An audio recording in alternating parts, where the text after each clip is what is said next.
Okay, just I sent an invite to Zach. Probably he needs some time to figure out. So I'm just gonna give me a second.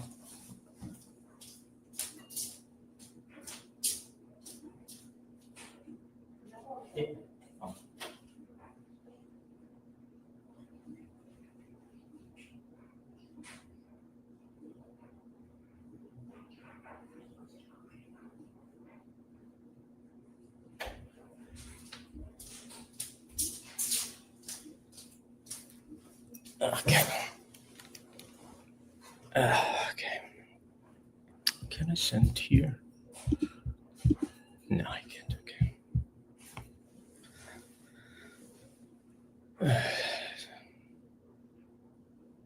Just gonna wait for Zach.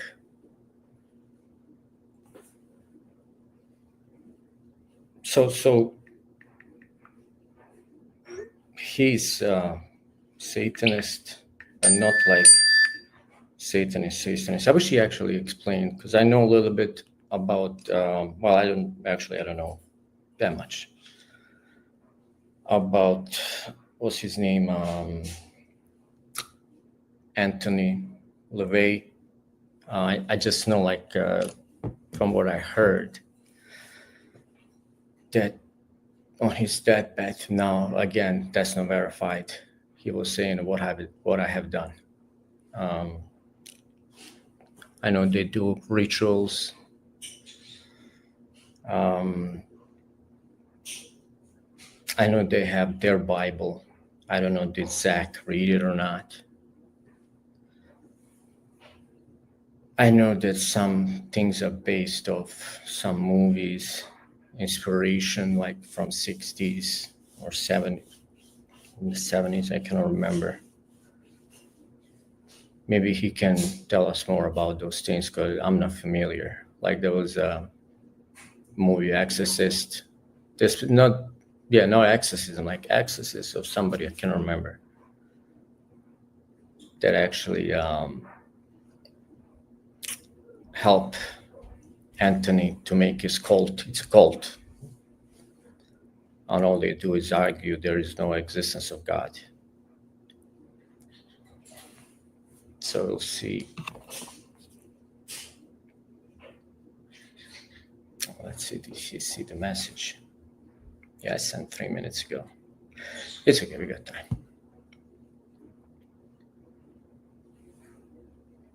Oh, he just see it. Okay, good. Hopefully he figures it out.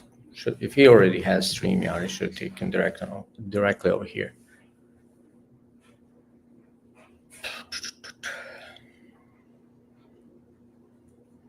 It's hard to do something when you have a laptop. Like, I was on the phone when I was talking to him, and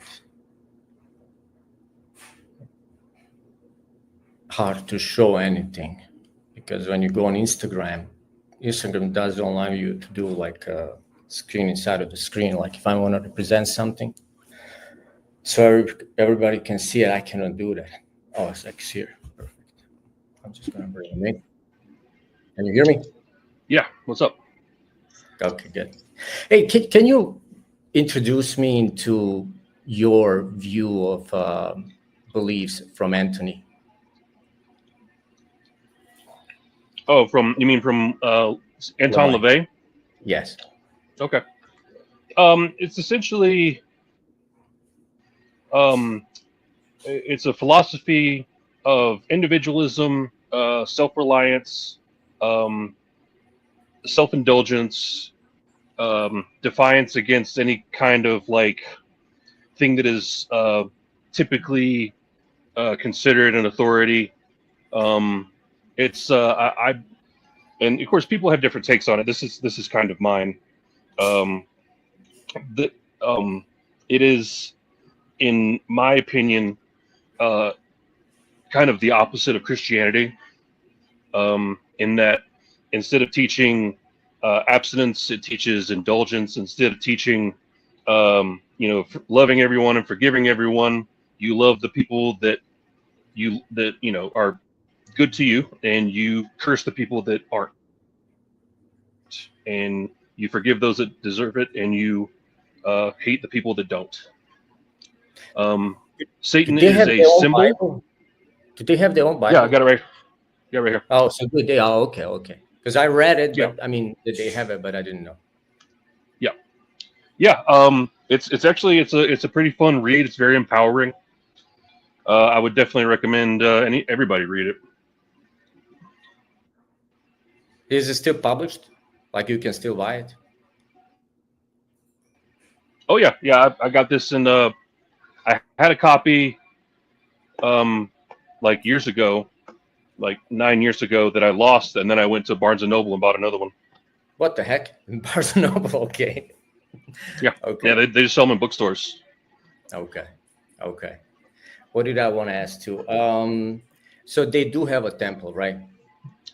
Um, Where they gather. well, not really. There are. I think there's like a satanic temple in Salem, Massachusetts. Um, but then there's also the Satanic Temple, which is just a political advocacy organization that is like focused on separation of church and state, um, kind of stuff like that. Okay. Do you go there or Yeah. what No, kind of rituals? I there's read not.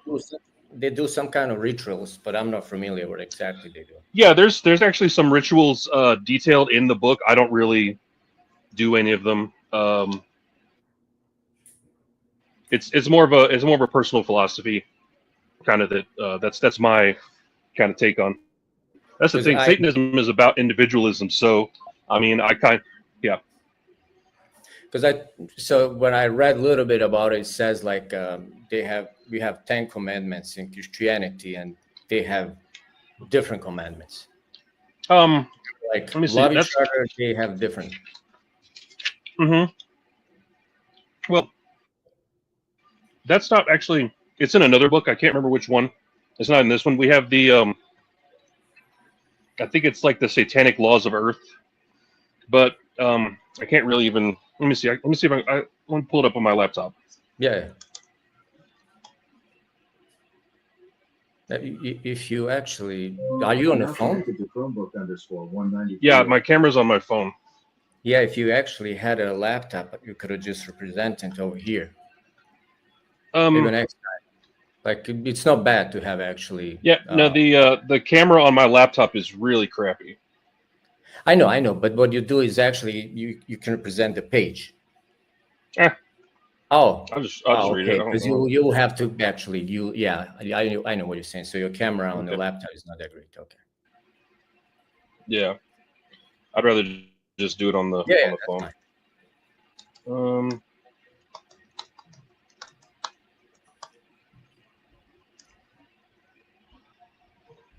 Okay. Okay, there's 11. That's right. 11 commandments. 11 Satanic Rules of the Earth by Anton LaVey. Okay. You mean to read them? Yeah, if you want. Yeah. Okay, sure. 1, do not give opinions or advice unless you are asked. 2, do not tell your troubles to others unless you are sure they want to hear them. 3, when in another's lair, show him respect or else do not go there. 4, if a guest in your lair annoys you, treat him cruelly and without mercy. 5, do not make sexual advances unless you are given the mating signal. 6, do not take that which does not belong to you unless it is a burden to the other person and he cries out to be relieved. 7, acknowledge the power of magic if you have employed it successfully to obtain your desires. If you deny the power of magic after having called upon it with success, you will lose all that you have obtained. 8, do not complain about anything to which you need not subject yourself. 9, do not harm little children. 10, do not kill non-human animals unless you are attacked or for your food. And 11, when walking in open territory, bother no one. If someone bothers you, ask him to stop. If he does not stop, destroy him. So they believe in magic? It's they don't believe in like Avada Kedavra, like turning people into frogs, magic. It's more of like the power of ritual, the psychological power of ritual. Satanists see it's like we don't believe in God, but we understand that religion has a psychological power to it. I mean, Praying is basically just meditation and manifestation. Going to church, the different there's a lot of ceremony in going to church. It has a psychological element to it. There's a lot of different ceremonies in everyday life that are kind of the same kind of concept as magic. It kind of like makes things feel important, so it makes it feel more special. It's more of a psychological kind of thing. It's not actual magic. Okay. So it's not like supernatural. Or does it apply something that is supernatural? No, not at all. Okay. No. Can it affect somebody else? Not without actually touching them, and that's against the rules. What do you mean touching them? That's the thing. We can't affect someone like from a distance or with magic. We'd have to actually like I could push someone if I push them with my hand. And curse or whatever. There's nothing supernatural. No, I'm just saying, because a curse, like even in witchcraft, and this is my personal belief, even in witchcraft, whenever you do a spell to curse someone, what you're really doing is doing a ritual that helps you feel better about your anger towards somebody. Okay. It kind of focuses your anger onto an object or something to help you feel better about it. It's all, in my opinion, magic is 100% psychological. But do you have other people that believe differently? Oh, like sure. You just said, like, in my opinion. So obviously there are people that, that's the thing. I don't know about Satanists. I don't really ever talk to any other Satanists. But as far as people that do witchcraft, yes, they absolutely do believe that their magic is real, and whenever they do spells, love spells, curses, hexes, or whatever, they believe that it's actually working the way that they intend for it to work. Okay, I just happen to see witchcraft a little differently. So they believe in like a supernatural thing that they can do. They cannot be explained. Sure. Is that part of your? How you refer to it? It's not like a religion. It's like how would you refer? I call it a personal philosophy with religious elements. So there is religious element to it. Oh, sure. But it's again, in my opinion, you can do that or you can completely leave it out. I completely leave it out. But yeah, that's like, the ritual, the different rituals and spells that it has in here are just like, let me see.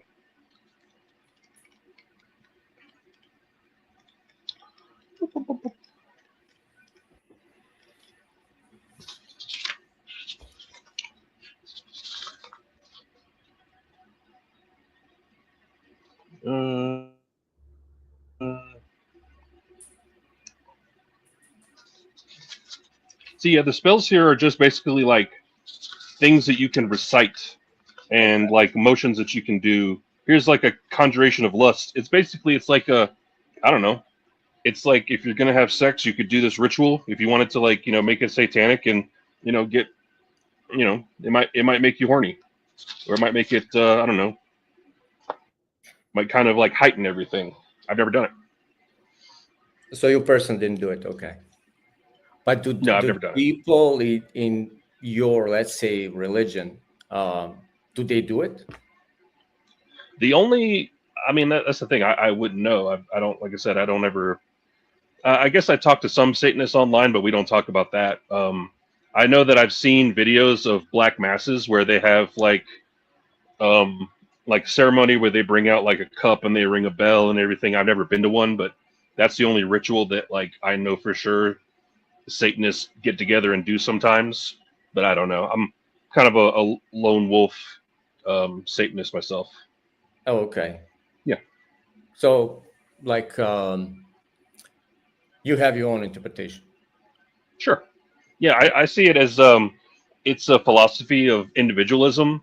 So I take what I want to take from it. But not necessarily what you interpret is what your, let's say, call it religion interpret. Yeah, I wouldn't even, if I was filling out a form of like my information and it came to religion, I wouldn't put Satanist. I would say none or atheist. Okay. I don't practice it as a religion. It's more of a philosophy. For you, okay. Yeah. Okay. So do the other, let's say, members, do they believe in Satan as it like a being? No, at least LaVeyan Satanists, the people who follow this don't. Okay. Like there might be some people out there who like are witches that they're chosen. I guess they refer to it as a deity. Might be Lucifer or Satan, and they do rituals and they actually believe in Lucifer or Satan. But LaVeyan Satanists don't. Okay. Yeah, I'm just gonna say a little bit. Yeah, LaVeyan. Yeah, I just want to say something. So I'm Orthodox, and I do not. I like disclaimer I'm Orthodox, but I do not represent Orthodox religion. If I make mistake, I made mistake. Not a church, not for you. I'm just saying like publicly, so everybody knows. Like if I make some kind of mistake in my interpretation or our view or whatever it is, it's my personal mistake, not the mistake from Orthodox Church. Okay, cool. I guess like the only thing I would add is that it actually talks about it in the Satanic Bible is that LaVeyan Satanists, we consider all gods throughout history to be man-made. Like that we have throughout history we have created gods. Like you're talking about generally about the historic people who made like Greeks made like mythological Zeus and those kind of things. Is that what you're talking about? Yeah. Mm-hmm. Okay. Yeah. Okay. So we were talking about evidence of the God, right? Mm-hmm. And I was implying about creation, or about cosmology, how everything came to be. That's where me and you were talking. So do you believe that there is actually start of something that created this universe? Is there a time? I personally don't believe that the universe was created. I believe that the universe had a beginning. Okay. Actually, no, I don't think that's accurate. I believe that the current presentation of the universe had a beginning. My understanding of the Big Bang Theory is that nothing was created in the Big Bang. All the matter that's currently in the universe right now was already there in the singularity. The Big Bang Theory just describes the expansion of the universe. It doesn't say anything about that anything was created in that moment. So you know that they have problems how out of nothing came something. That's what I was trying to say when we were trying to talk. Like how can in this big mess that was in that time, out of the big boom to create all this perfect universe and the earth that we live in. So that's what we, in my pyramid, what we say God created. The big boom is God. And scientists rely on data that they have. And they try to prove, hey, I have this data from this whatever stone that tells me this, and they presume things in order to fit their pyramid. That's what I was saying. I was trying to get it when we were talking. I'm not sure, and again, I'm not a scientist, so yes, let that be my disclaimer. If I make the scientific claim and it's not 100% true, it's because I'm not a scientist. Yeah, I'm merely going on kind of what I've heard. Yes.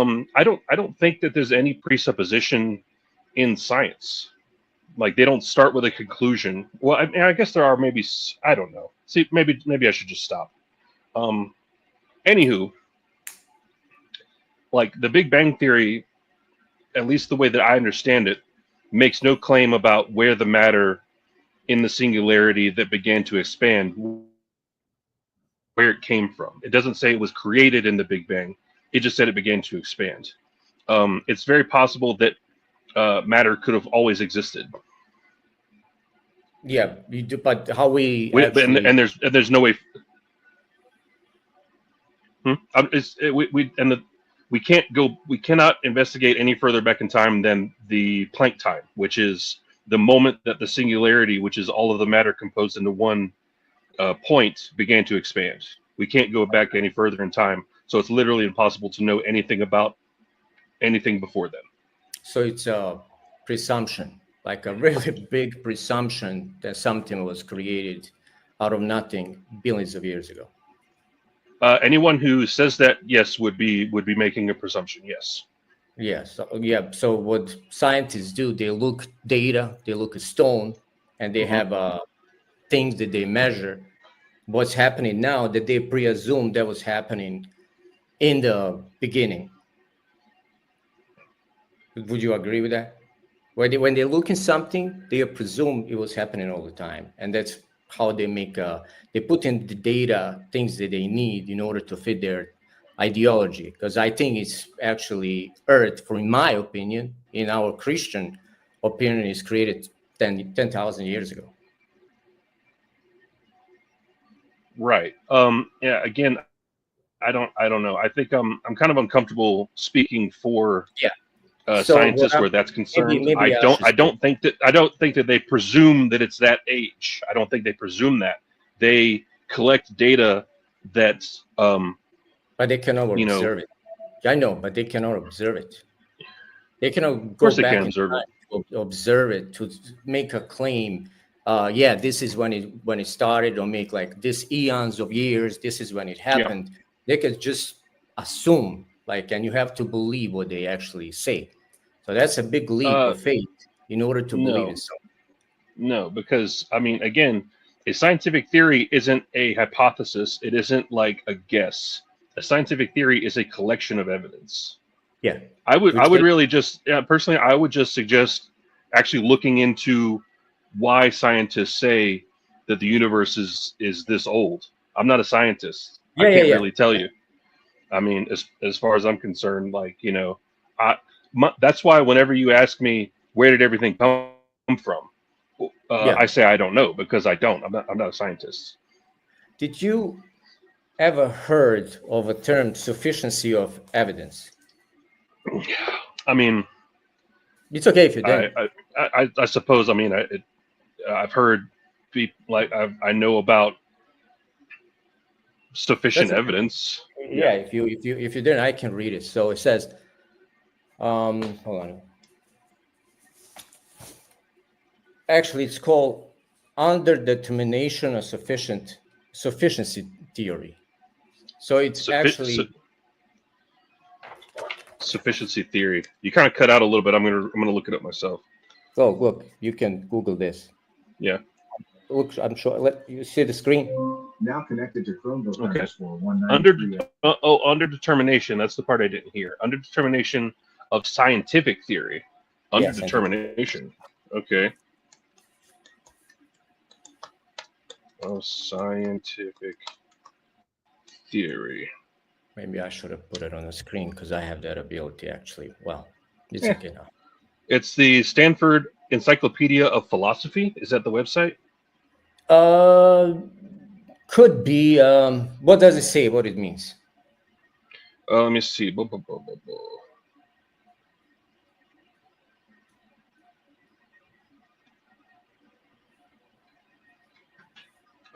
The simple idea that the evidence available to us at any given time may be insufficient to determine what beliefs we should hold in response to it. Yes. Okay. So if we have a data and we just looking at the stone doesn't give us how old is it. We actually interpret how old is it, but that's not sufficient to show back when we didn't observe it. Okay. Again, you should talk to a scientist about that. Yeah. So what I'm trying to talk to a geologist about that. Yeah. So if I look the Genesis and I say the way the Genesis, the God created the earth, and I have the pyramid, what I believe in. So if scientist comes in and he start giving me data, that doesn't mean that actually he's right. They have different theories all the time, how Earth was created, how universe came to be. So I'm resorting towards the God that never changed his opinion. And when you look the Bible, it's very consistent.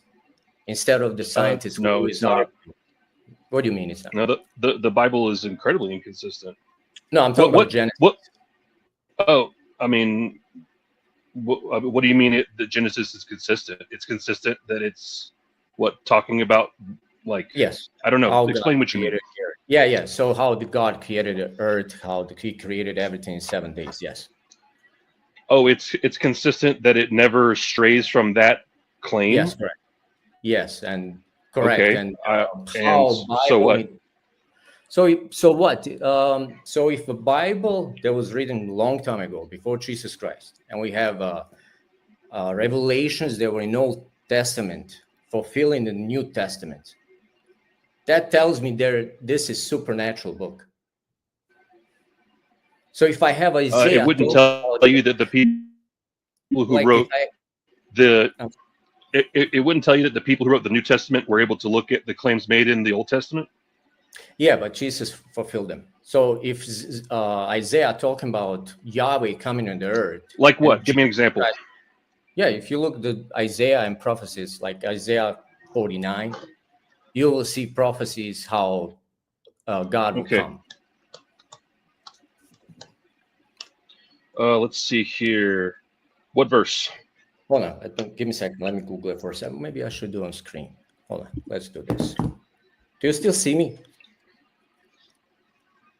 Can I see you? Yes. Oh, okay. Yeah, you keep kind of cutting out. The screen goes black every once in a while. Okay. What translation should I be looking at? Well, regardless. It doesn't matter? Okay. Yeah.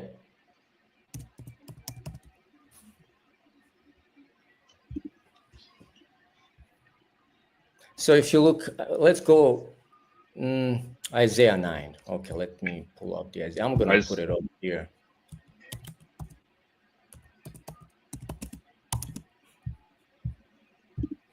Let's see.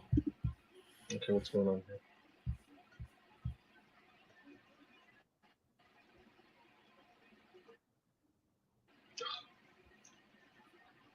Okay, so let me see how do I represent now this. No idea.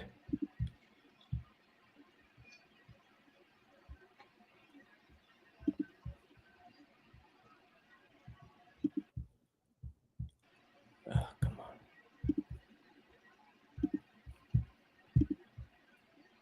So do you see this? Yeah, I'm actually on the same website. You're on Bible Gateway? Yeah. Okay. Yeah, I mean, yeah, I can see you, but I'm also looking at it on my laptop too. All right. So you said Isaiah 9, right? Yeah, correct. So you have over here. All right. What's? Let's say with we can start with the 6. For to us child is born, to son is given, and the government will be on his shoulder, and will be called Wonderful Counselor, Mighty God, Everlasting Father, Prince of the Peace.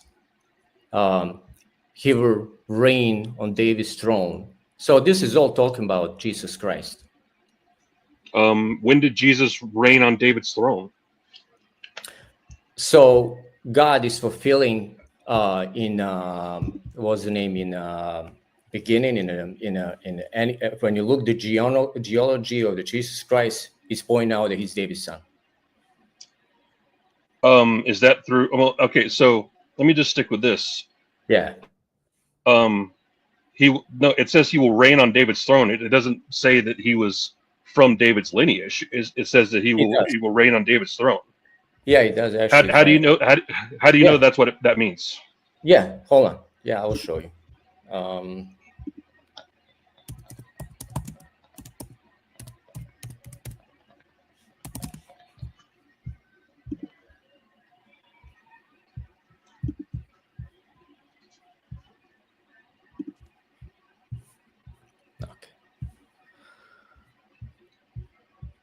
So if you look it up, Matthew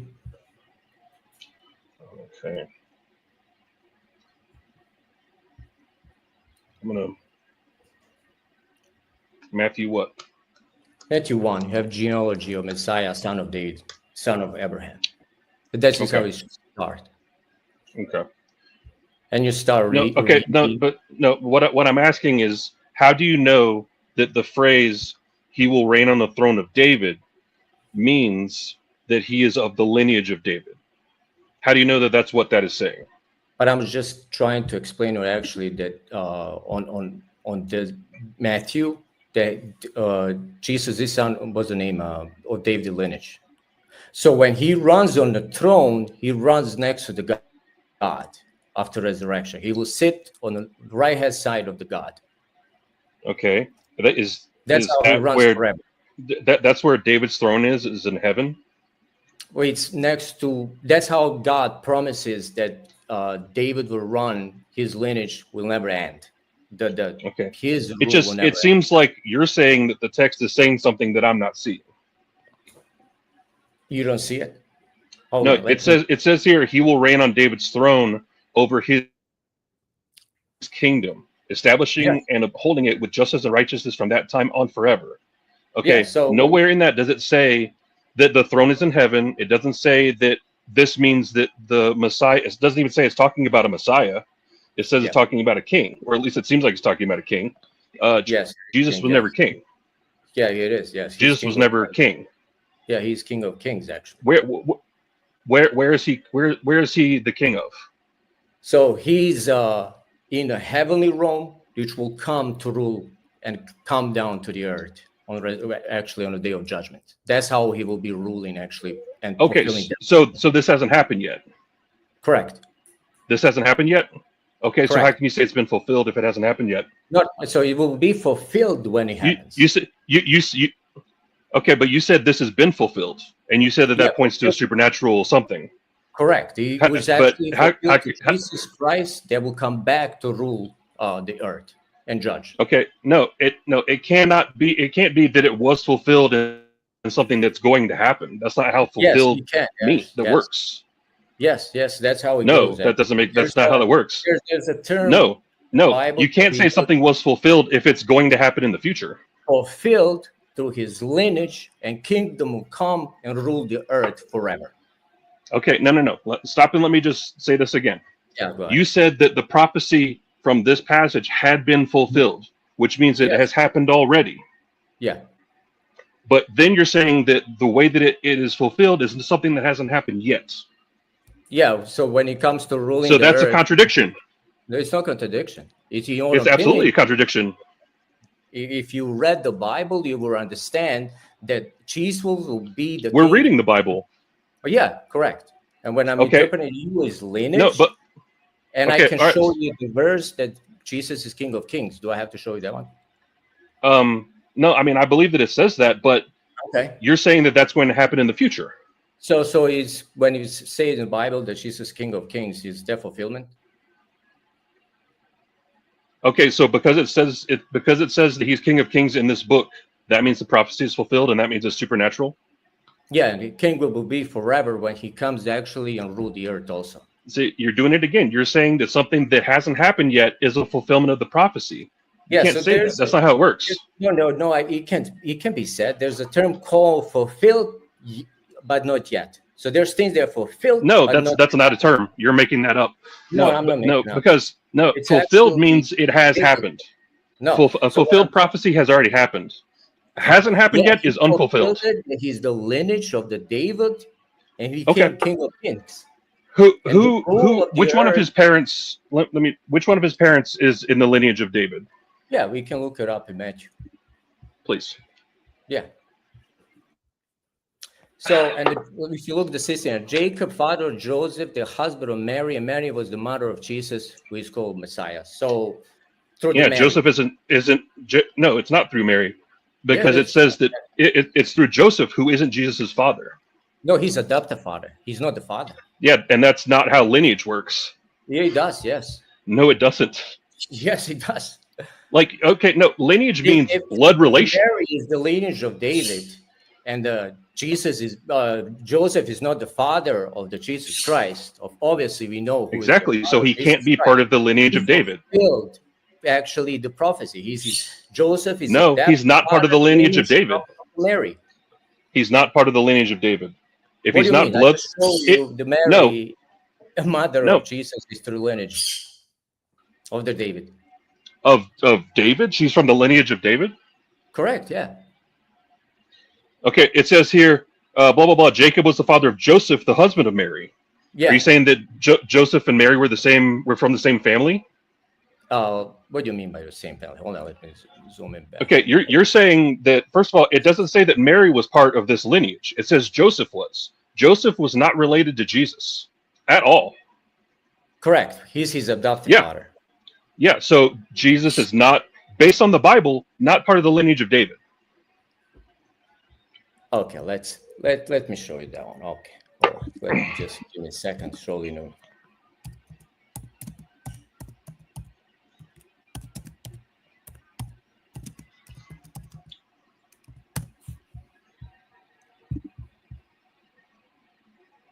So just to recap while you're looking that up, so far we have a prophecy that hasn't been fulfilled that you're saying has. No, and we have no, it hasn't. If it hasn't happened yet, citation, it's not. But I keep saying to you, there's things that we call fulfilled, but not yet. So you have fulfillment, partial, and there is a fulfillment in the full that will happen. That's why we have revelation. When was it partially fulfilled? So when we did geology.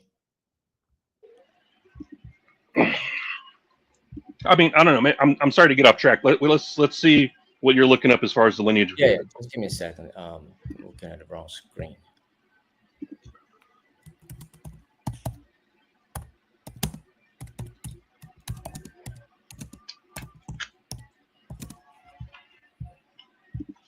Oh, what the heck did I?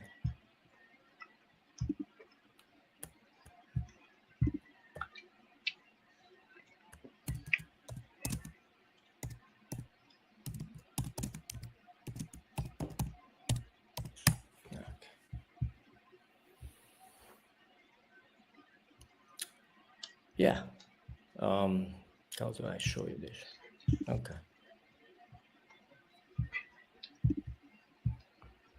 Can you see it? Okay, let me see if I can zoom in. Hold on. Maybe it's gonna be better. Is it better? I mean, I just zoomed in. Okay. Mary, the mother of Jesus, is considered a descendant of King David through her lineage. Both of the Gospels of Matthew and Luke trace Jesus' lineage back to David, with Matthew emphasizing Jesus' legal father, Davidic ancestry, and Luke tracing Mary's lineage through her father Eli. Mm-hmm. Okay, so you're saying that the lineage of Joseph and Mary both lead back to David. So Joseph, which would make this like an adoptive father. So he's no. I'm like saying Joseph and Mary are both part of the lineage of David. Okay, so both Gospels of Matthew and Luke treat Jesus' lineage back to David, with Matthew emphasizing Joseph, which is his legal father, not the real father. And we have Luke is tracing Mary's lineage through her father, Eli. So yes, but if you look, the real father of the Jesus Christ is actually God, the Father. Yes, so I understand. Joseph who isn't related to either one of them. Yes, but then Joseph is adopted father. He is his son, earthly son. Let's say adopted father. Okay, but that would not make him part of the lineage of David, because he's not blood related. He is through Mary. You're not adopting Joseph. Okay, so I'm looking up Luke 1 right now. Yeah. Okay, let me see. How you went to Luke? Okay, let me see. Is it Luke 1? Is that where the genealogy is? It should be, yes.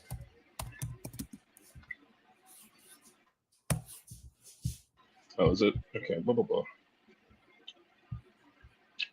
Okay, I don't see any genealogy here. Hold on, is it Luke? Is it Luke, or is it, I mean... It could be, hold on, now let me see. It could be the Luke 2, or is it 1? Yeah, no, it's not. So Joseph, okay, no. So it's in Mark, I believe. Mark? Yeah.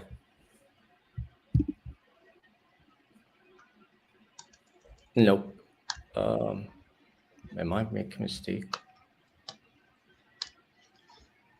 No. Hold on. What the heck? Okay. So, and I don't know. Yeah, it is Luke. Yeah. Hold There's on. one Yeah. in John. No. It should be Luke. It's the genealogy of Luke. Yeah. Okay.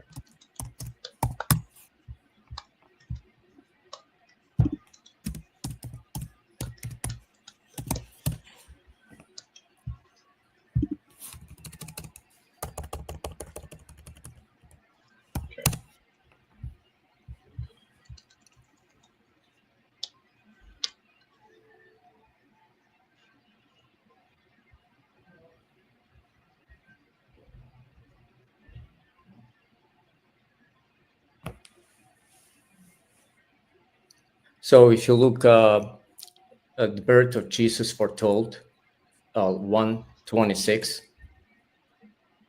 126. Okay. 26.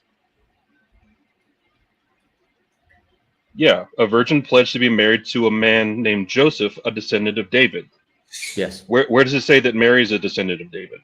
So in Matthew, like we already read, Yeah. over here, where we read over here, you can see that Matthew emphasizes Joseph, and while Luke is trace Jesus lineage to David with them through to what did you say trace?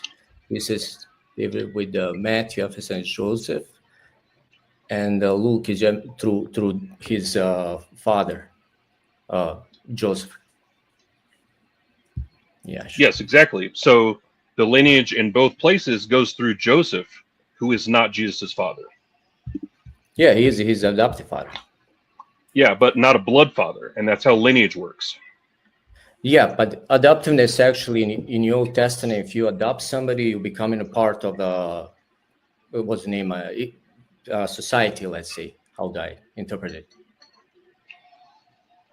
So if I adopt in today's, let's say, in today. No, we're not talking about today. We're talking about Yeah. back then. So you're Yeah. saying that back then, an adopted son was considered the exact same as a blood-related son. Correct, but he's adopted. Okay, yes. prove it.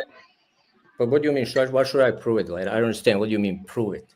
I'm asking you to prove it. You're saying that Here. you're saying that during this time. Let me. You asked me a question. I'm answering.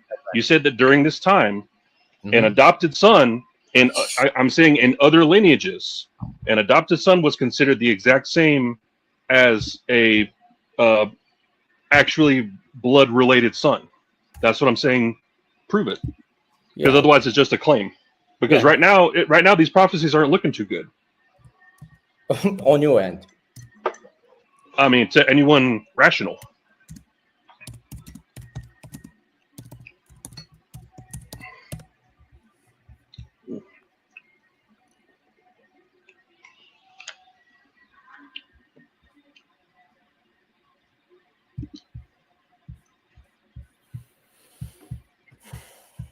Give me a second. How do I go back? Okay.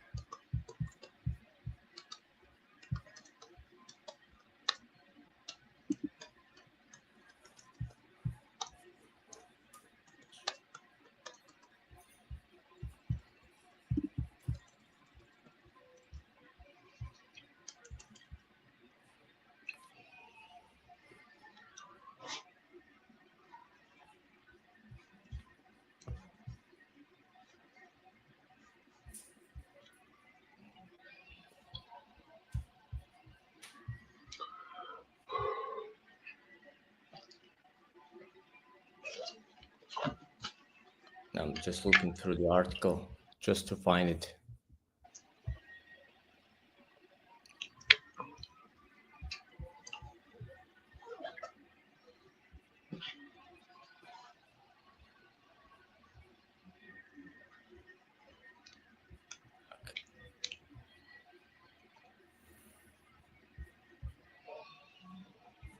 Hold on.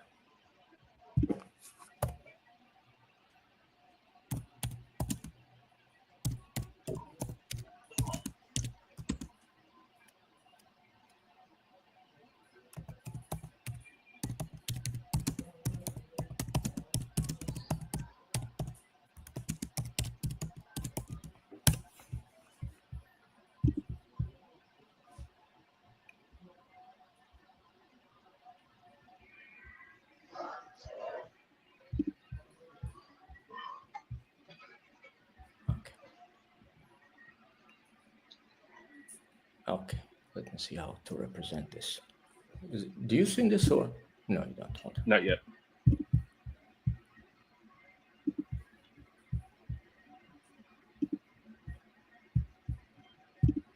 Okay. Okay.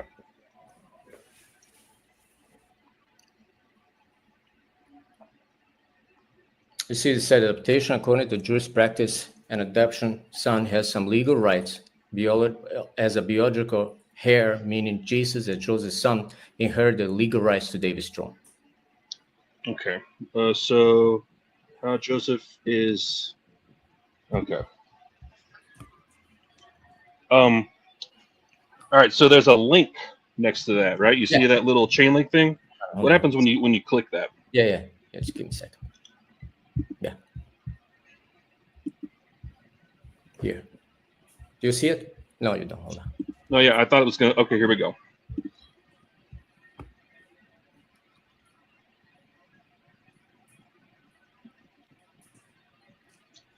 Okay, so it says here. I can't see. Okay. Let me see. No, I just had to zoom out. Matthew's genealogy of genus, Matthew 1 through 16. From Joseph's perspective, it is also important because it clearly demonstrates Jesus' legal right to the throne of David. Okay, based on what? Like, where is this person getting that? So you don't have to have opinion.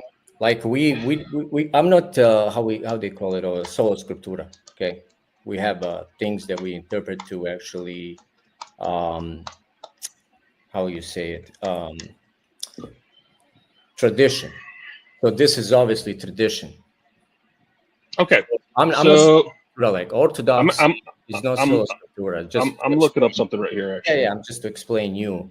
The Orthodox faith is not based on sola scriptura. There is traditional element too. Okay, so you're saying there is something from outside the Bible that you're listening to. Okay. Yes. And you can see that in the Bible. No, I haven't seen that in the Bible at all yet. All I've seen is two lineages that go through Joseph, who is not Jesus' blood father. But let me see here. Yeah.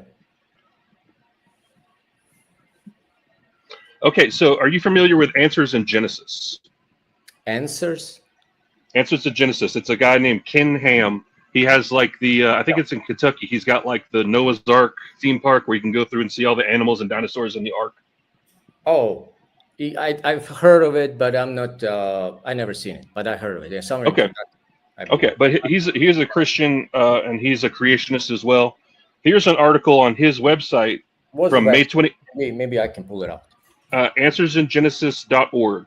Hold on. The legal kingship of Jesus.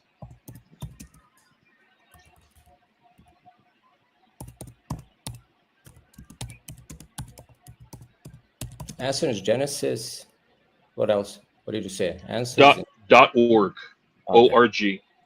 And I'm not saying that this guy is like an authority. I'm just saying he's a Christian. What exactly you're looking over here? Because I'm on the website. Okay. The article. Yeah, that's it. The article is called "The Legal Kingship of Jesus." Do you see it? Like what you see it? Just type it in the search bar right there.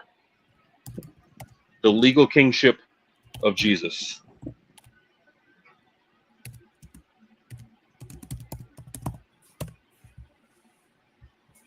There it is.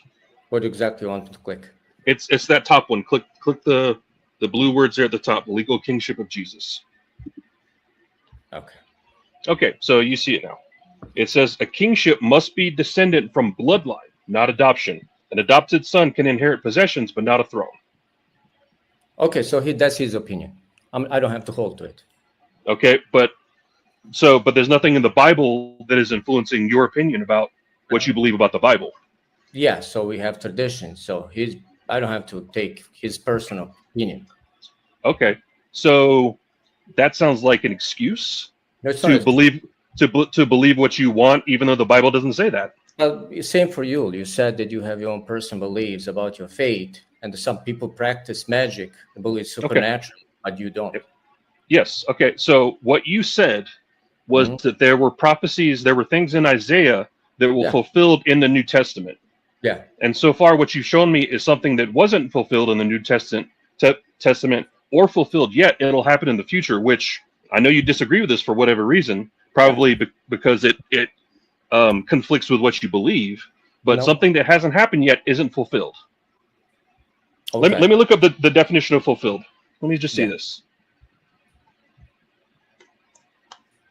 Let me see if there's any alternate definition. Mm-hmm. Fulfilled.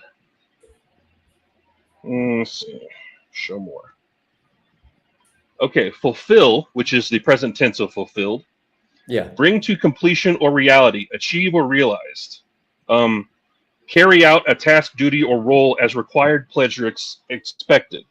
It's not talking about something that's going to happen in the future. It's something that happens now or sometime in the past. So something that hasn't happened yet cannot be a fulfillment of a prophecy. I mean, if whoever told you that something can be fulfilled in the future Yeah, I know. was playing fast and loose with definitions so they could make it sound like this was true or the Bible was right, basically. Okay, this is what I'm. Which I don't think that this passage from Isaiah is talking about Jesus at all. Yeah. Like there's Already, no but like not yet. it's talking about wars and like war with Midian and stuff like that, and then it kind of shifts to what you say is talking about Jesus. I don't think that's what's going on here at all. Can you look at the screen? Can I look at the screen? Yeah. Okay. Go. The already, term but not yet. fulfilled but not yet in Bible. Yeah, correct. Okay, the term used to describe something that has begun to be fulfilled but is not yet fully realized in the Bible is already but not yet. Correct. Okay. But that's a contradictory term. Okay. So not in our opinion, because for No, there's no opinion. It's contradictory in fact. Already but not yet are two different things. They cannot.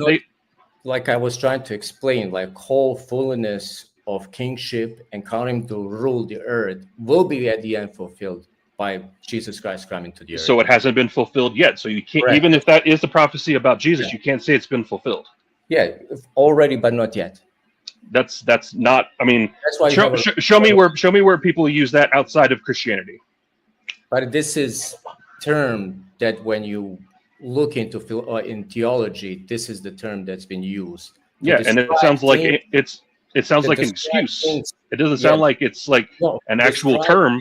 It sounds like something that's been made up so that you can believe that the prophecy's been fulfilled even though it hasn't been. It sounds like somebody is making up ways to believe something that isn't true. Yeah. So that's why we say, well, that's in your opinion, because whole full fulfillment will be actually at the end by Revelation. Did you read Revelation? I'm just asking a general question. If you didn't, I have read it before. So you know that Jesus come to judge. I've never seen in Revelation where it says specifically Jesus comes to judge. I know that there's a whole lot of imagery that people have interpreted to mean that, but I mean, can you show me a passage where it says Jesus will come to judge? Yes. Okay.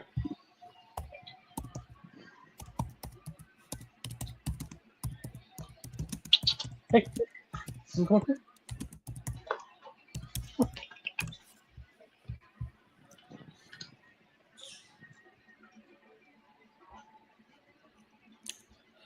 Revelation 19. Okay, let's go Revelation 19.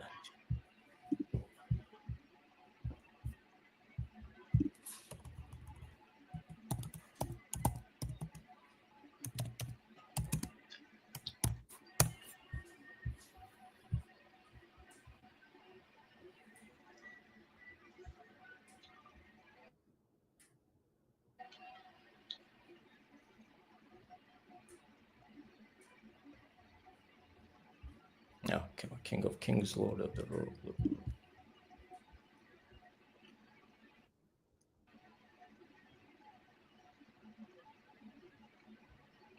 So we have a term right here, King of Kings, Lord of the Lords. Okay, and I mean, where'd you scroll? Yeah, I'm reading from the beginning. Hallelujah, Salvation, and glory and power belong to God. Just and just as his judgment.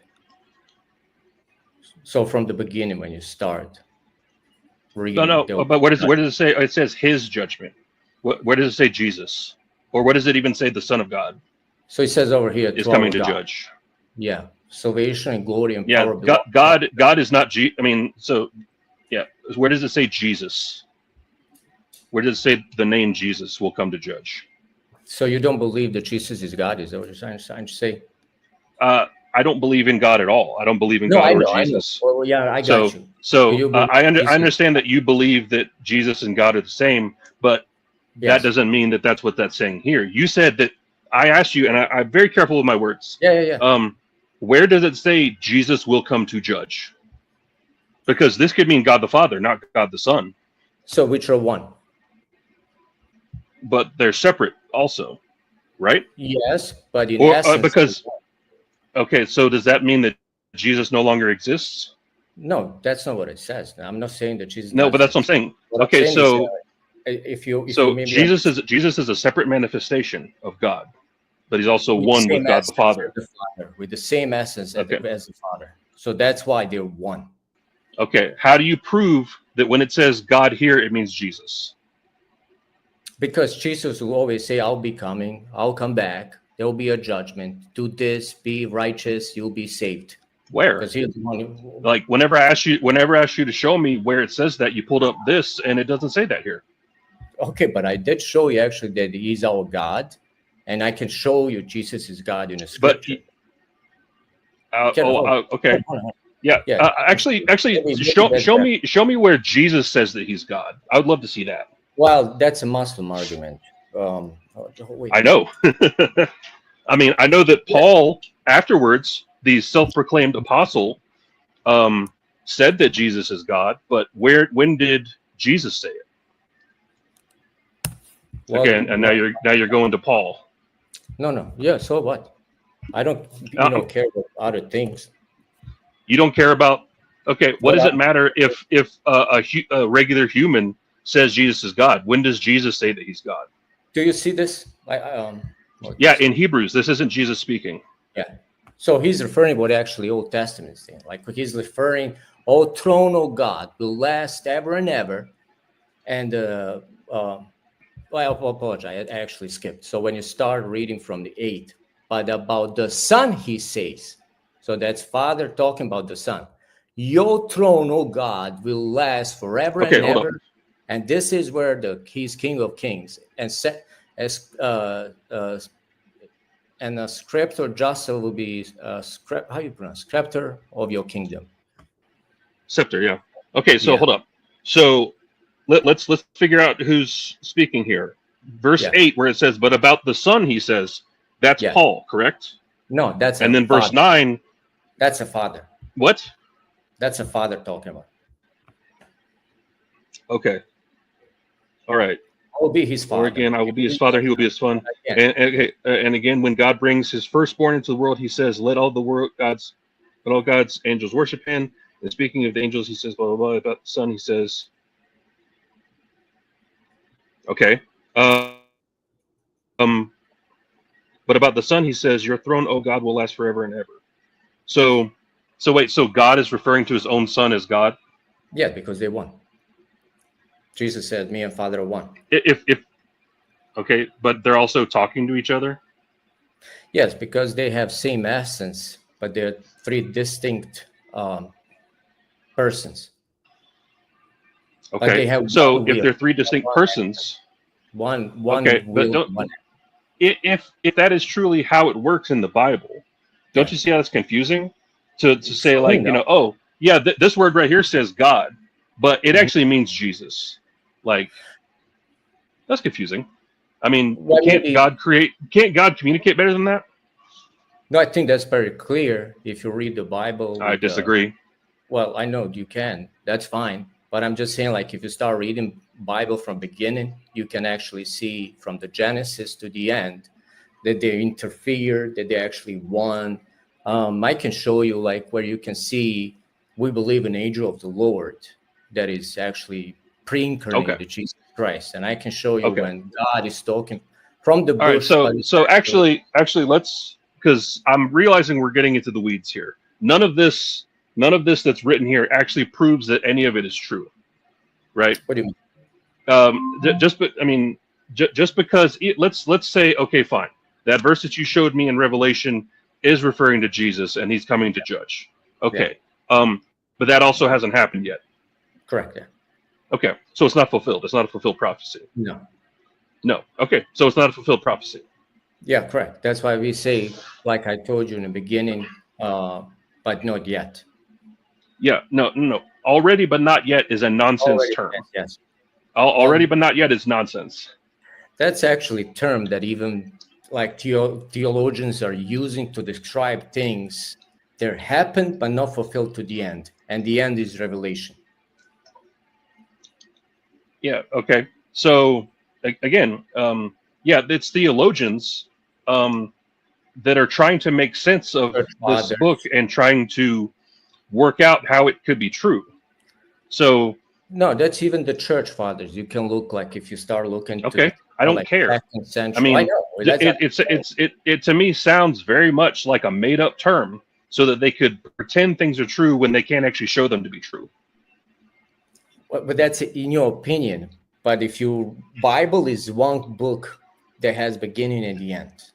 So if something is partially fulfilled, then doesn't mean that it's not going to be fulfilled at the end. That's why the term is but what you're saying, it's not even partially fulfilled. Well, partial is genealogy. The genealogy doesn't. Okay, once again, the genealogy does not lead from David to Jesus. Yeah, but there's more. Which Isaiah talking Yahweh coming to the earth, and he's fulfilling that prophecy. Okay, show me where that is. Let's go to that one. Yeah, give me a second. Now connected to Chromebook _ Okay, please stop that.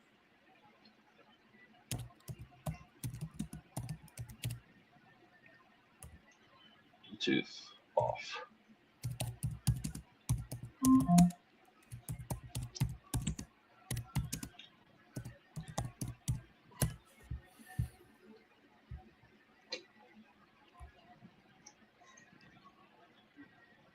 Okay.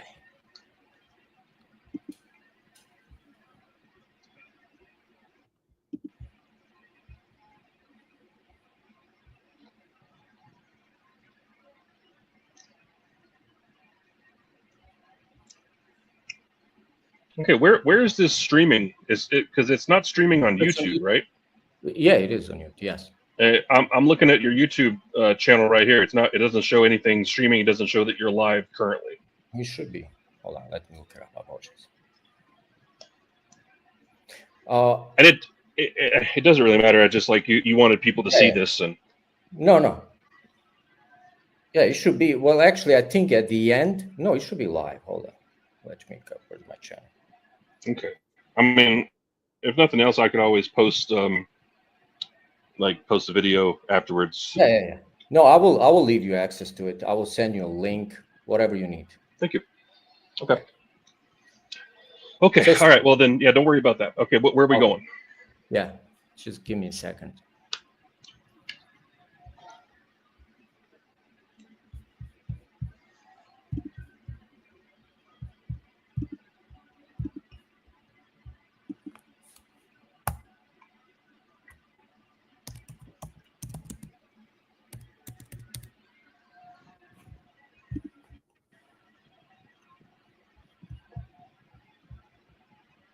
Isaiah 7:40.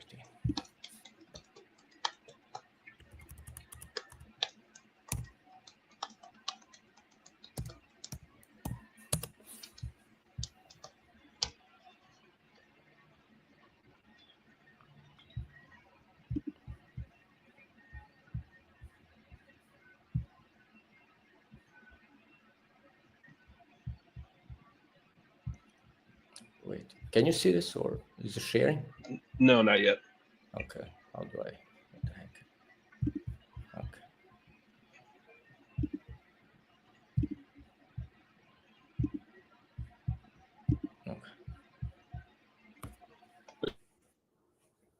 Okay. Okay, so Isaiah 7:14. Therefore, the Lord Himself will give you a sign: the virgin will conceive and give birth to a son, and will call him Emmanuel. Yes. Okay. You So can see in the Testament that angel is talking to Mary and called Jesus Emmanuel. in which gospel? No, you got me. Hold on, give me a second.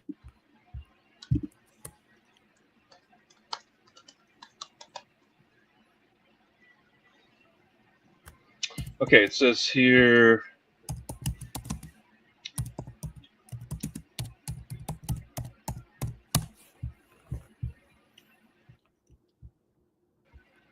Okay, saying here Matthew 1:23. Yeah, could be, yes. Okay, Is that what it says? that's what it's saying here. It- Um, What did you say, Matthew? yeah, I'm trying to bring it up. I'm trying to tap this link here. Okay, it's not working. Here we go. The Virgin. Okay, no, never mind.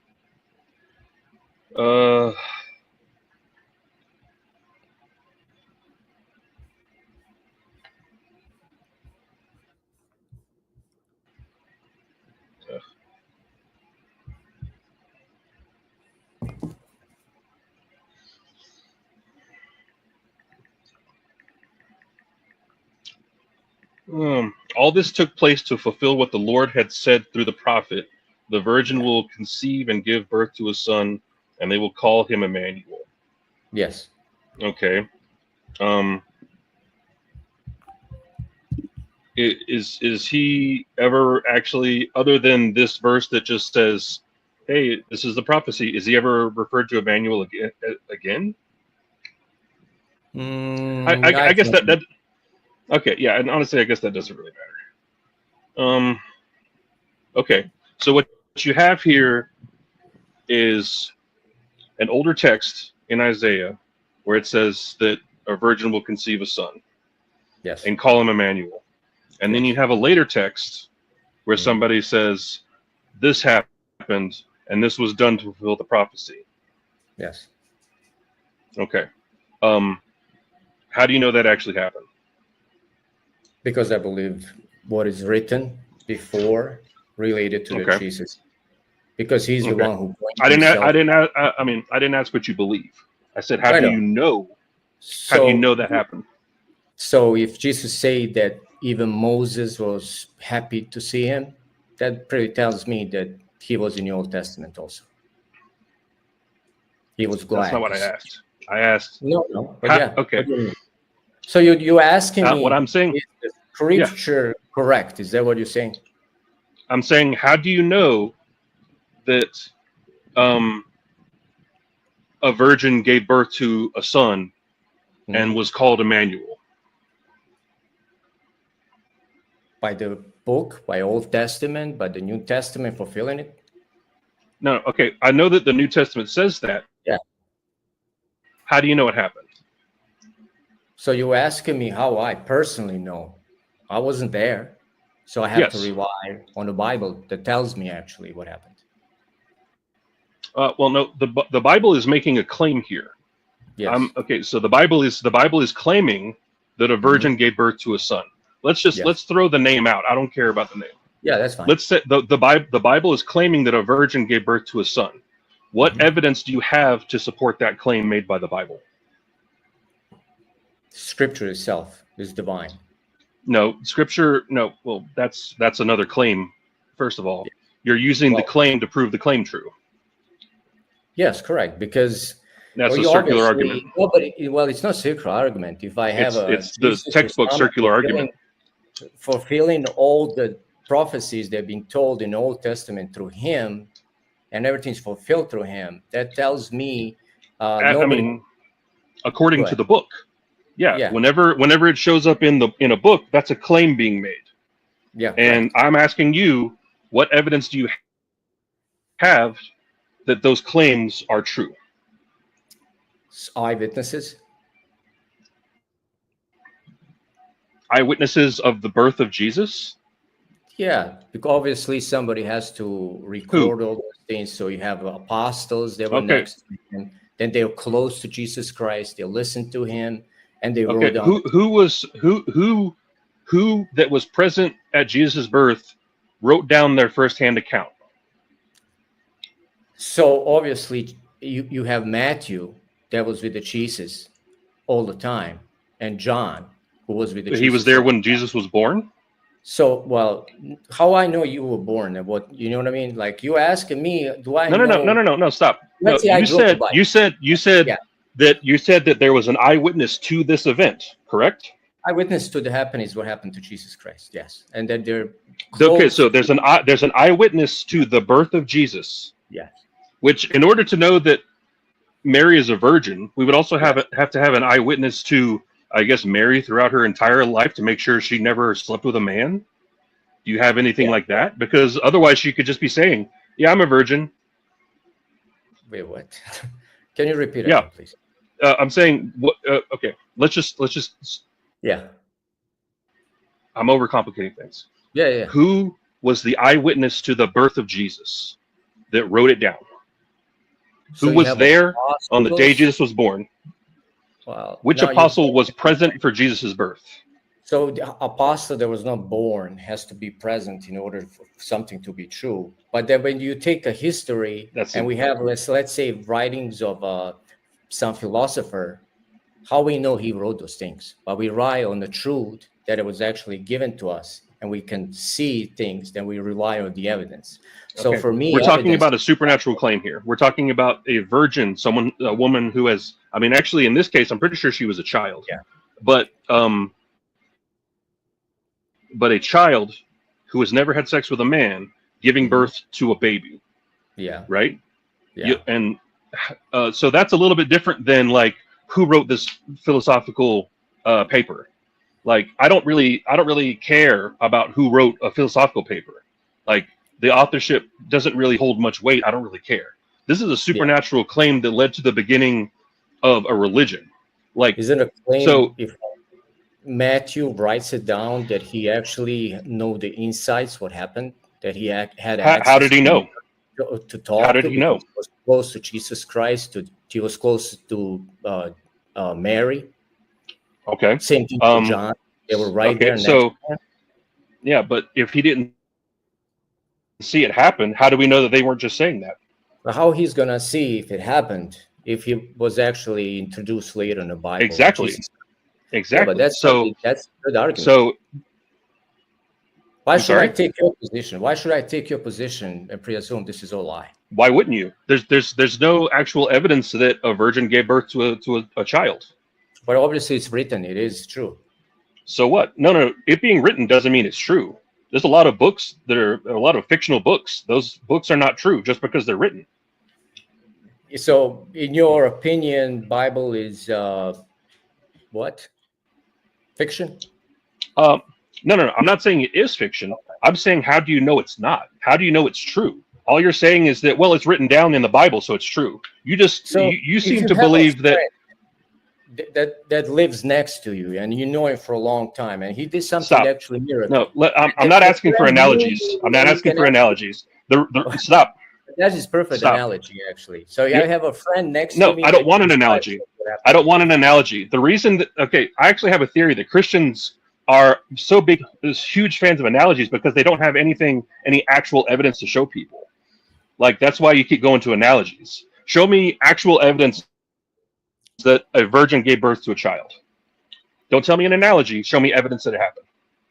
Eyewitness, like witnesses, they were next to the Jesus Christ and to the Mary that actually knew the story.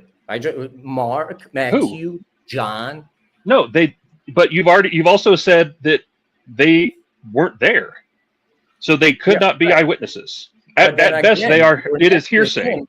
They can hear it. They can talk to them. They can write it down. Yeah. Okay. How do you know that? Okay. How do you know that whoever told them that Mary was a virgin when she gave birth to Jesus wasn't either lying or mistaken? So they actually had direct access to Jesus and Mary. That does not answer my question. How do you know that Mary or Jesus were not either lying or wrong? Well, no, we have to.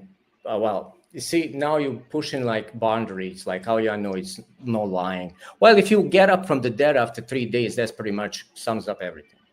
Well, there's no evidence that happened. There's historical evidence that actually Jesus was crucified. And There absolutely is not. Well, there might be evidence that he was crucified. There's no evidence that he was resurrected. Well, Absolutely there is none. actually historical writings at that time that they were writing down things what was happening in Judea. So And somebody wrote down that a man, an eyewitness wrote down that a man who was dead rose from the dead and was alive again after 3 days. After a day and a half. So what I see is actually you looking for like direct somebody who actually saw something and right away write it down. Yes. So that's not how it happens. Things Yes. in those times. Like they didn't have internet. Okay, then why should anyone believe that it happened then? Because if you start comparing things and you start seeing, if you want to look historical facts, you can actually find out the clues that it was written, even the history it was writing actually. And they have pretty much Old New Testament. So history is from outside the Bible? No, what I'm trying to say is like when you look what's going on and how descriptions of that time, even today scientists use Bible because it's showing like who was ruling, what was going on as evidence. Okay, yeah, they might use it as a historical record for things like that. None of that is supernatural. Okay, so that's just by itself far more. A written record might be far more reliable than for a supernatural event, like someone coming back from the dead or a virgin giving birth to a child. So for something like that, I mean, wouldn't you need something more than just someone who wasn't an eyewitness writing it down, someone who's anonymous writing it down? You don't even know who they were.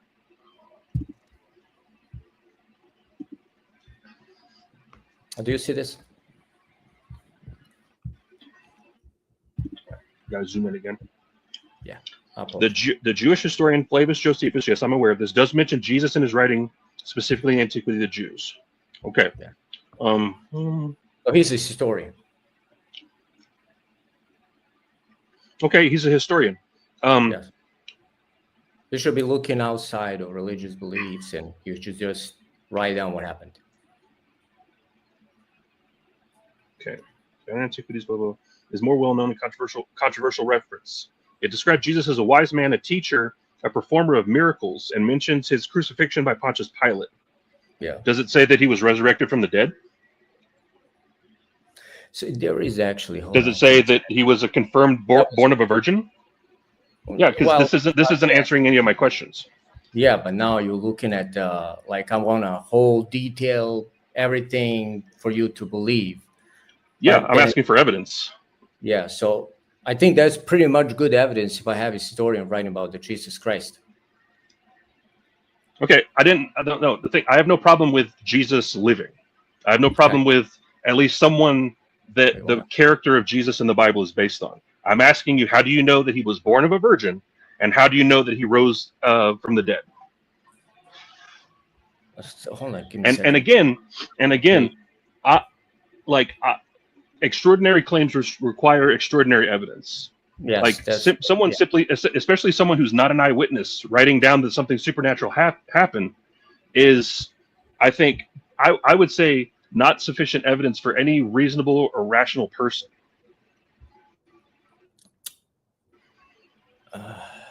Because it's hearsay. Basically someone is saying, I heard someone say that he rose from the dead. That's not something that would be admitted in court. Like, hearsay isn't admitted in court, and you want to use it to prove that a man rose from the dead, something that based on all available evidence is impossible. Yeah, but you can represent a lot of evidence and still not be sufficient for people to make them guilty. Yeah. Yeah. Okay. No, I'm not talking about that. I'm saying that if there was, say someone's on, if someone's on trial for murder, and the only evidence that the prosecution presents is someone who heard someone else talking about, hey, this person murdered somebody, the guy will be acquitted. It's not admissible in court. because hearsay is not considered evidence. That's what you're trying to present to me as evidence of a supernatural event. Yeah. So we have same thing with what's his name? That's why I was saying with glove. That baseball player. Where? Hold on. What's his name? Top of my head. Famous Did baseball you say player. baseball player? Yeah, black guy, and the glove that couldn't fit, and they tried to trial him for the murder, and he didn't get. He got released. Oh! You're talking about O.J. Simpson. Yes. Yeah. How is that relevant at all? Yeah. So you're looking like every little detail to be described personally to you, but then we have thing called fate. Same thing like scientists have kind of pretty big leap when they estimating things of the earth, looking at something that is present, and want you to believe all those things. But when it comes to the scripture like this, again, I'm not going. I'm no longer going to comment on science. Okay. Personally, I don't think science requires faith, but I would urge you to speak to an actual scientist about that. Well, I'm asking you. Okay, are you now saying that you have faith that this happened? No, what I'm trying to say, when you say they don't make a pretty big claim, they do make pretty big claims. Right? Like when it comes to the glade, they make a huge claim. They make a claim that in our modern world we understand to be impossible. A virgin giving birth to a child and someone coming back to the dead. But I'm talking about science.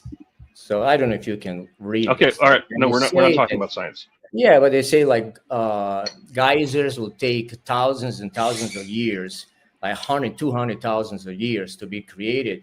Then we have a thing that just happened like in 40 years. And they cannot explain it. Like, no, okay. I have to science to say things. Okay, and so they...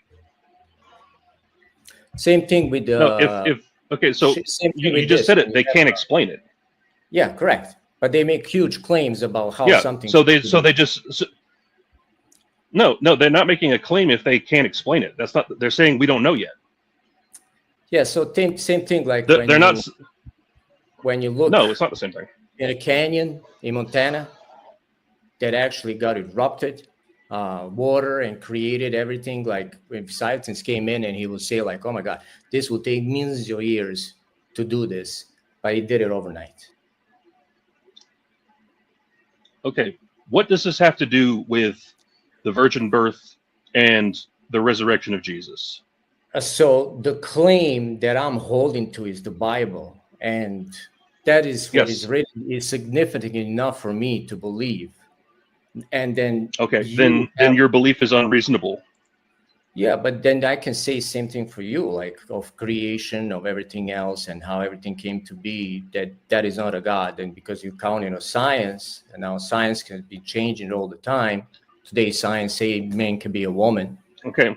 If you recall, whenever you asked me how did everything get here, if you recall, whenever you asked me how did everything get here, I said I don't know. Okay, but then I can say what on my pyramid where God cause of everything.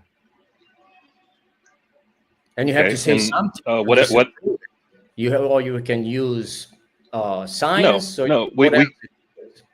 No, I don't have to disprove it because it's never been proven. What's never been proven? What we do whenever we decide whether or not we're going to believe something, we don't believe things because they've never been proven false. We wait until evidence is presented that proves it true, or is sufficient to believe that it's true. So you're thinking like enough evidence will give the truth? Like enough evidence give the truth? I think that it is possible to be shown or see enough evidence to warrant belief. Yeah, that's why I was. But that's the thing. Reasonable people don't say this is true because no one can prove it wrong. Theory. So if you throw in a lot of scientific evidence, and you think that that's come to the truth, but your observation is just in real time now, and you cannot be in the beginning, but science making actually claims what happened in the beginning, like they were over there. And you have to believe in it. That's a pretty big leap in somebody to believe in something. That's a huge leap to believe in something like that. Okay. But And again, you know what like I would talk to a scientist about that, because I think that they could explain the thing that you're not understanding. Well, they actually put in their data presumptions that everything was millions of years to be created in order for I would say that to a geologist. Okay, but you know what? Yeah, but we're talking about the claims of the Bible. Yeah, and we got sidetracked. We're talking about how do you know that the virgin birth and the resurrection of Jesus actually happened? Yeah, because we have witnesses, like I already said. There were people next to Jesus. We don't have witnesses. We don't have witnesses to the virgin birth. We don't have a witness that Mary was a virgin. Was there someone there to like check for a hymen before she became pregnant? Hold on a second, let me show you. There's evidence that Mary was a virgin? Yeah, hold on. So there is book. It says Orthodox Veneration of Mother of God, that actually talks about Mary, how their parents took her to temple and she was living in a temple. So we know. Okay, where is that in the Bible? So like I said, I don't have to hold to the Bible in the full. I'm not Bible only. Okay. I'm actually believing in tradition also. That's Orthodox. Okay. So how do you know that your tradition isn't made up? Say what? How do you know that the claim in that book that she lived in the temple until she was betrothed to Joseph? How do you know that that's not made up? Because I'm gonna trust the evidence that was presented to me by the what's been presented to you as a claim. Yeah. You're just trusting a claim. What is the evidence that leads you to trust that claim? So it's like, again, it's a tradition that we believe in, that was written by people that were next to Mary, and they can record all of these things. Who? Now you're asking me who. So hold on. Yeah. Give me a second. I have the goals.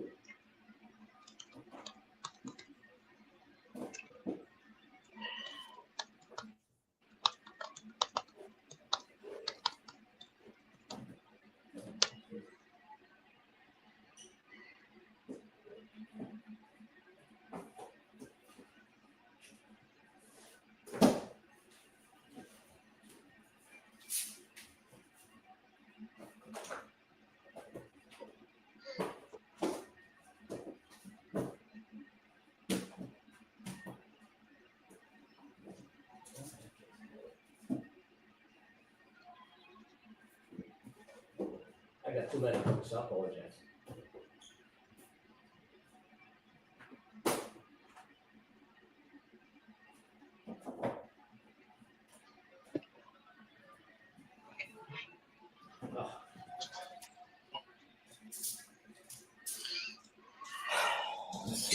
So we have a book called Mary, the Mother of God by Saint Gregory Palamas.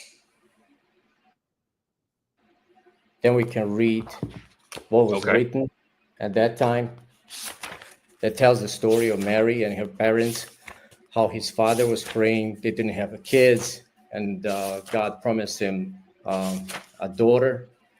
And the only thing I care about is an eyewitness account, a firsthand eyewitness account that Mary was a virgin when she gave birth to Jesus.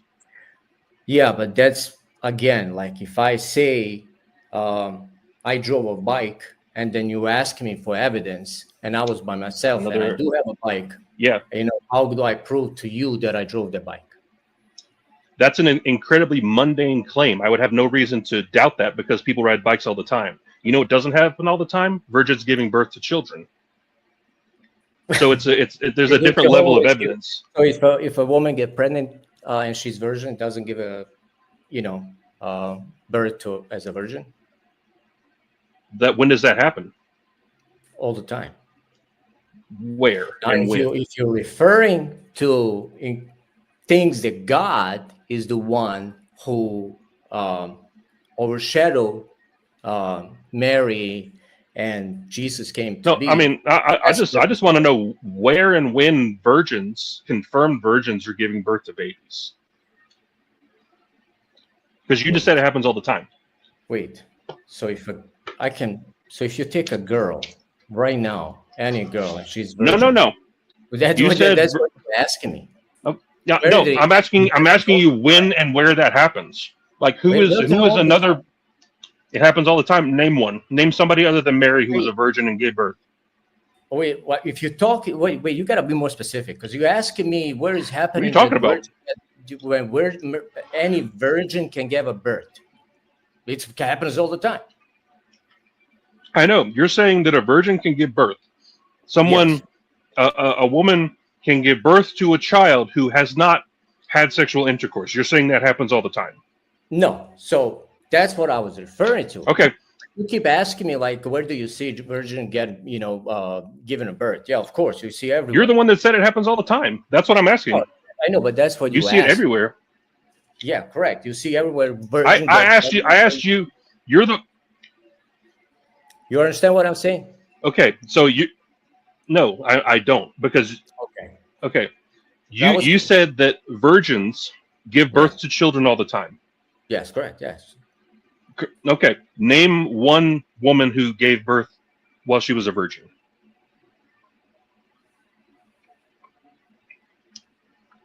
Really? Other than Mary. You said it happens all the time. Name one. So if a girl doesn't have a sex, what's that called? Okay, that's not what I asked you. Is that virgin? Yes, it's a virgin. Okay, so name somebody who had a child that has never had sex. So if you're referring to extraordinary things that happened with Mary, that's a different story. But if you're saying the virgins get, can get pregnant, and you're not answering my question. You're not. It's actually to the point where it sounds like you're trying to avoid answering my question. No, because you misinterpret me. Like you're giving me, like, where do you see the girl is pregnant and virgin and get pregnant? Yeah, because you said that happens. Yeah. So, do you see like how misleading is your question? No, my question is not misleading. You said it happens. I want to know who it happened to. Be specific. And no, you're not being specific. You're actually not giving me a name. Which is what I asked for. Say, like, if you're trying to refer like extraordinary thing that happened to Mary, that's a different story. Okay, so you're saying that women who have not had sex with a man give birth to children all the time. So now this is a different question. No. Yeah. No, that's no, it's not a different question at all. No, that's what we've been talking about. Okay, maybe I misunderstood you, but I understood. I think you did. Where do you see virgin giving birth to two children? I literally asked you to give me a name of someone that happened to, and you tried to give me something else. Anyway, whatever. How do you know? What evidence do you have that Mary was a virgin when she gave birth to Jesus? Or do you simply believe the story that you were told? Yeah, I believe in the story because of the eyewitnesses, like Matthew. There are no eyewitnesses. You've already said that Matthew wasn't there. We don't even know that Matthew wrote Matthew. But whoever did write the book of Matthew, how do you, like you've already said, he wasn't there at the birth of Jesus, correct? Yeah, correct. But he was next to him. He was next to Mary. Okay, that's not an eyewitness. But that is eyewitness. If I'm talking to you now, what happened to you, and you an eyewitness, the reason they call it an eyewitness is because they witnessed it with their eye. They didn't hear it later. That's called hearsay. An eyewitness sees it happen. Yeah. Who saw it happen? So if I'm talking to you and you're the main character, please stop. Please stop. Just tell me who was there. Stop with the analogies. Tell me who was there to see with their eyes the birth of Jesus and write it down. So you want somebody that was right next to Mary? Is that what you're saying? When she was giving birth, yes, that would be an eyewitness. So you do have written things that actually there was Joseph next to her. There was what did he write? Where's his written testimony? He just so I don't care. Who was okay? So you're talking about eyewitnesses. There's no point. Okay, yeah, that's the thing. I'm asking for we're asking for firsthand eyewitness accounts, which means someone saw it happen then wrote it down. I'm asking where that is. You're saying that there were eyewitnesses. Yes. What does it matter if they didn't write anything down? So, like I said, there is witness, first-hand witness. They was talking to Jesus and Mary. They were talking. That's to not him. a first-hand witness. That's hearsay.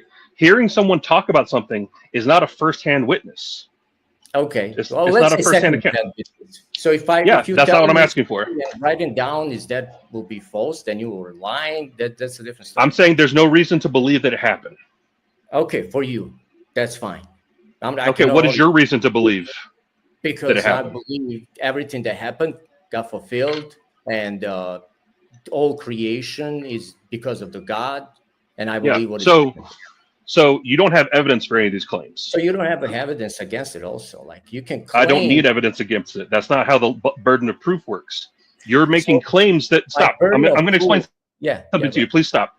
You're making claims. You're making claims of truth. You're saying this happened. It is true that this happened.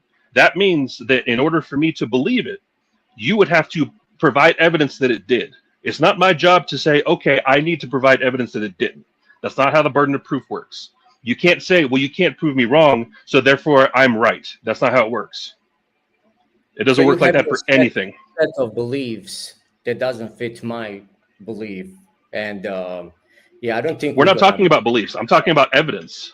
Yeah, but this is significant evidence. If I have something that was written like 400 years before, it's not Jesus evidence. Christ. The claim, and he comes and he fulfills Old Testament. That for me is pretty much good, actually. Which again, you haven't shown that that's actually happened. But I did show it. You showed that it was written. You didn't show that it was actually fulfilled. You're just taking. You're saying you are presupposing that everything in the Bible is true. Yes. Okay, that's not evidence. You're just making up your mind to believe the Bible. So then you have to pursue me otherwise. You have to represent me something that I can do. You have to disprove me. No, I don't. You're saying I need like first. No, I don't. For me, it's not enough. No, like I can be like I don't. You. I want evidence. No, it's okay.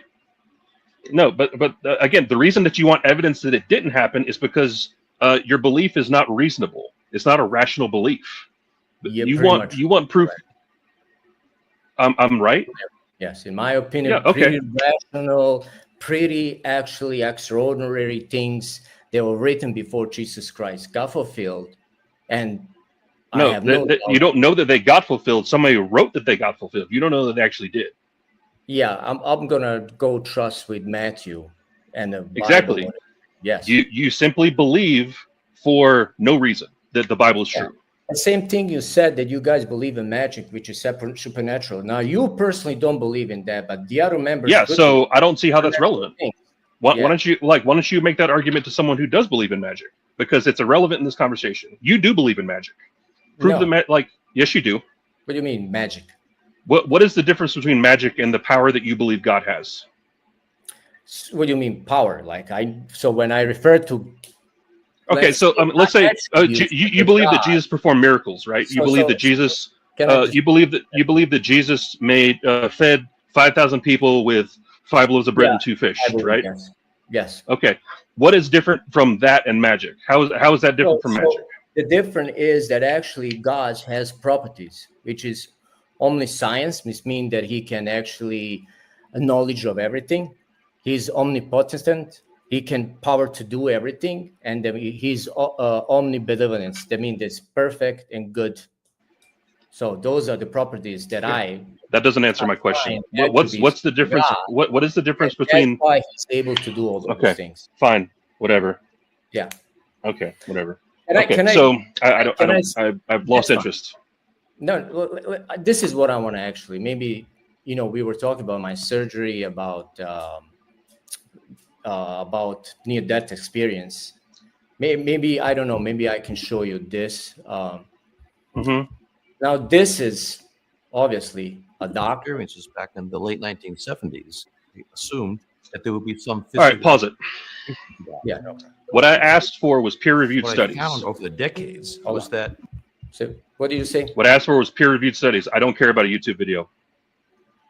So do you have peer-reviewed studies that? Yeah, it is. I don't care about stories. Yeah, it is study actually from the Okay, scientists. no, I want to see these studies.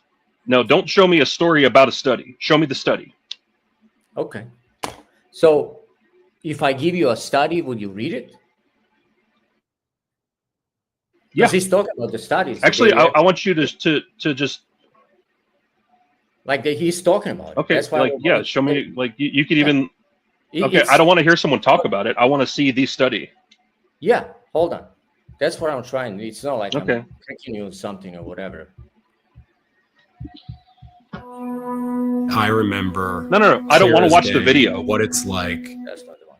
I don't want to When watch first the started video. Looking into near-death experiences. I don't want to watch the in the video. late 1970s, I assumed that there would be. I don't want to watch the video.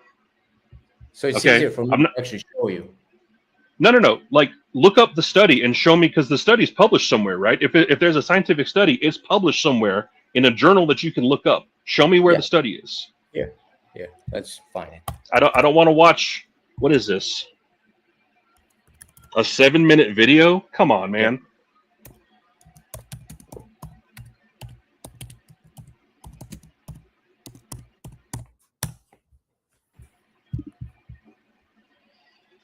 I'm gonna look it up myself too. Yeah.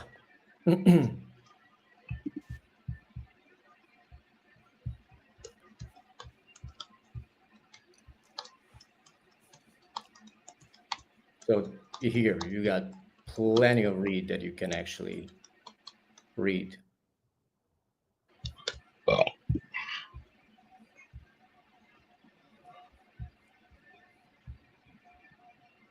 I don't know if you can see it, but this is Okay, is this just Wikipedia? No, it isn't. Okay, never mind. Okay, near this experience, evidence for their reality. Can you see this, or can you find it? Yeah, I'm gonna look it up. Okay. Okay. Near this experience.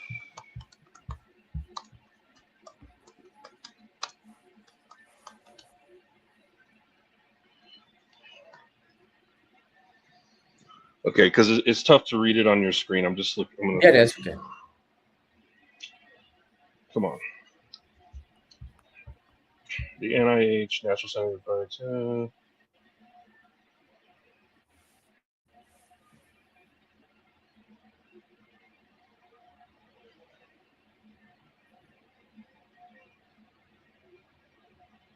Okay. It's pretty big read. I don't know. Do you really want to? Wait. No. Okay, no. This is near-death experiences. I'm talking Yeah, about out-of-body experiences. So that's actually including that too. Seeing ongoing events from a location apart from the physical body while unconscious. Okay, let's see here. Blah, blah, blah.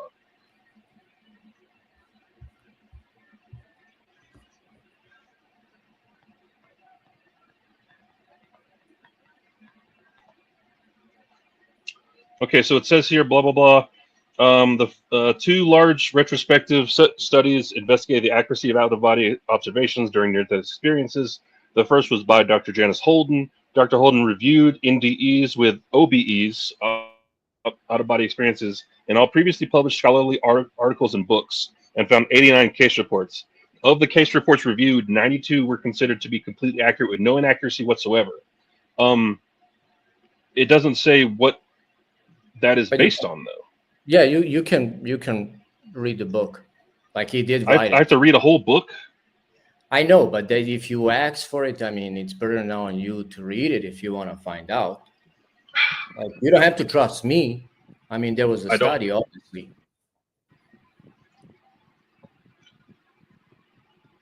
And I'm not asking. Yeah, that's the thing.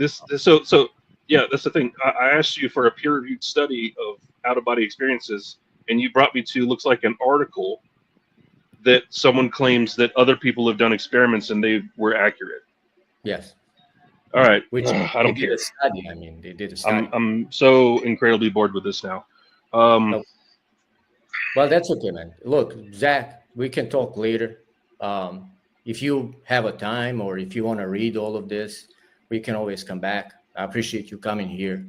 Yeah, man. if you anytime you want, you got my Instagram. Send me a message if you want to read this or not. If you find something interesting, I'm open to bring you again. Okay, that's cool. Yeah, just let me know. Yeah, no problem, Zach. I appreciate Bye. you for coming. Thank you. Yeah, you're welcome. Have a good night, man. You too. Okay, guys, I'm gonna end the stream. I'm gonna have to upload it to YouTube. Just gonna. How the. Okay, I'm gonna end it. I'm gonna upload it to YouTube. I'm gonna send the other link to Zach so he can have it also. Hope you guys all enjoy this. Thank you.